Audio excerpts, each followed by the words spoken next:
I don't even know how to start this.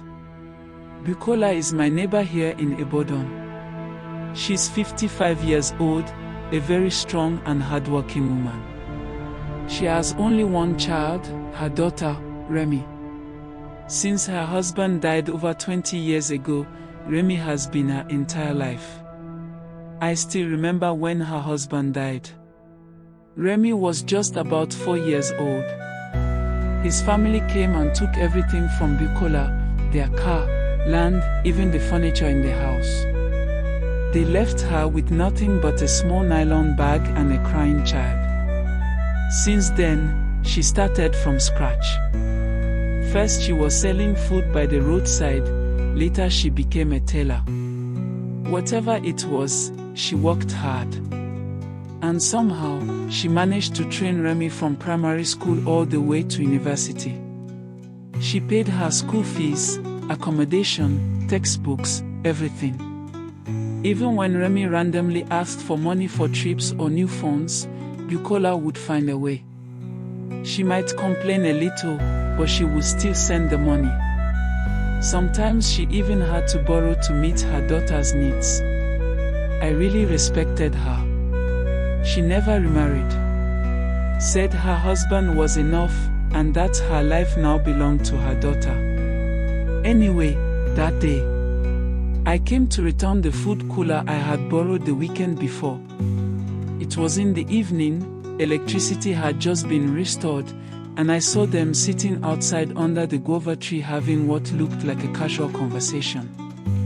I didn't want to disturb them, so I stayed a little distance away while arranging the cooler.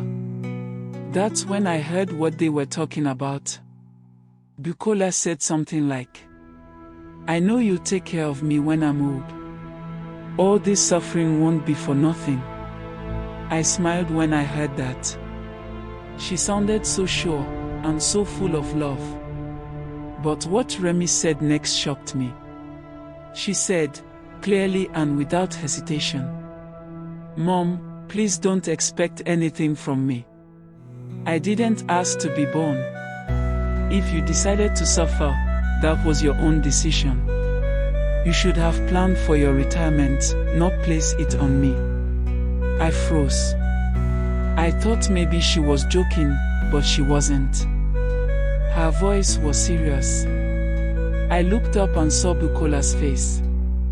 She just sat there in silence, like someone who had been hit by something heavy. After a few seconds, she quietly said, "Remi, is this what you really think?" Remi didn't answer. She just got up and went inside the house, leaving her mother outside. I quietly took my cooler and left. I couldn't even bring myself to say goodbye. Since that day, Bukola hasn't been the same. She no longer puts food outside like she used to. She hardly talks to anyone anymore. One day she told me she's thinking of cutting off all financial support to Remi. No more monthly allowance. No more, "Mom, I need money," nothing. Honestly, I don't know what to say. I understand her pain. I also understand that young people nowadays often think differently. I'm only sharing this here because it's been on my mind for days. Some people might say Remi was stressed, or she didn't mean it. Some might agree with her and say her mother should get a retirement plan. What do you say? Leave us a comment, let's talk.